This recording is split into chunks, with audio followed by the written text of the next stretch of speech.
Чыңгыз Айтматов менен атасы Төрөкул Айтматовдун кыргыз тарыхындагы ордулары эбегейсиз зор. Төрөкул Айтматов кыргыз мамлекеттүүлүгүн түптөөчүлөрдүн бири болсо, дүйнөлүк адабияттын классикасына айланган Чыңгыз Айтматов чыгармачылык бийиктикке гана жетпестен өзүн мыкты мамлекеттик ишмер катары дагы көрсөтө алган саясий илимдердин доктору Жумагул Сааданбеков дал ушул жаатта доклад жасады. Негизгиси мамлекет бул кишиге бул жаңы мамлекет курулганда биз президенттик посту арнаган сунуш кылганбыз да. Эл бүт колдогон. Бирөө өзү отказ кылып койгон да. Бул киши эмне үчүн барган жок. Ошол кезде эле түшүнгөн. Ошол жүктөлгөн жүккө менин моралдык жөндөмдүүлүгүм, ишмердик жөндөмдүүлүгүм жооп береби, жокпу деген ошо сомнение болгон да. Иш-чараны Тышкы иштер министрлиги өткөрүүдө. Анткени Чыңгыз Айтматовдун дипломатиядагы орду чоң. Ал 1986 жылы Ысык көл шернесин негиздеп, иш-чарага дүйнө интеллигенциясын чакырып, Чолпон Атада форум өткөргөн. Анда жер шарынын азыркы абалы жана келечеги жөнүндө маселе талкууланган. Ал элчи болуп турганда бир катар пайдалуу эл аралык уюмдарга Кыргызстан мүчө болуп кирген.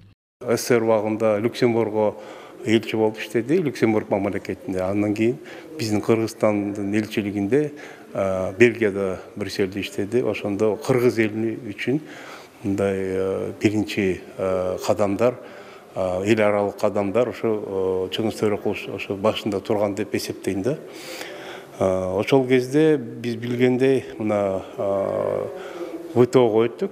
Маарекелик конференцияга бир канча мамлекеттин кыргыз жергесиндеги элчилери, эл аралык уюмдардын өкүлдөрү, саясий, коомдук жана мамлекеттик ишмерлер катышты.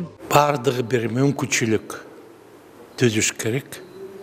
Бул ат эч качан дүйнө жүзүндө өчпөс үчүн. Биз үчүн сабак болуш керек да.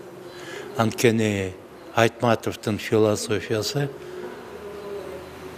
кыргыз элдин негизинде тамырын изилдеп жатып, бардыгы дүйнө жүзүндөгү болуп аткан процесстерди, ойлорду айтып берген. Кыргыз эл аркылуу Чыңгыз Айтматов дүйнө жүзүнө кыргыз элди таанытты. Юбилейлик конференцияда жазуучунун карындашы Роза Айтматова жана жээни Асан Ахматов жазган Атабейт китебинин бет ачарын жасашты. Роман Төрөкул Айтматов жана жубайы Айым Айтматованын жашоосунан алынган. Репрессия убагында алардын балдары башынан кечирген күндөр дагы камтылган. Төрөкул Чыңгызды 8,5 жашына чейин эле тарбиялады. Бирок ошо немеси таасири көп болгон болуш керек. Кийин Чыңгыз иштей баштаганда атасынын мурун салып кеткен негиздерин булады да. Чыңгыз Айтматовдун чыгармалары дүйнөнүн 180ден ашуун тилдерине которулуп, 100 миллион нускадан ашык басылып чыккан. Залкар жазуучу 2008 жылы 10 июнда 80 жаш курагында катуу оорудан кийин дүйнөдөн кайткан. Рахат Жаныбекова, Умар Малашев, Ала Тоо 24.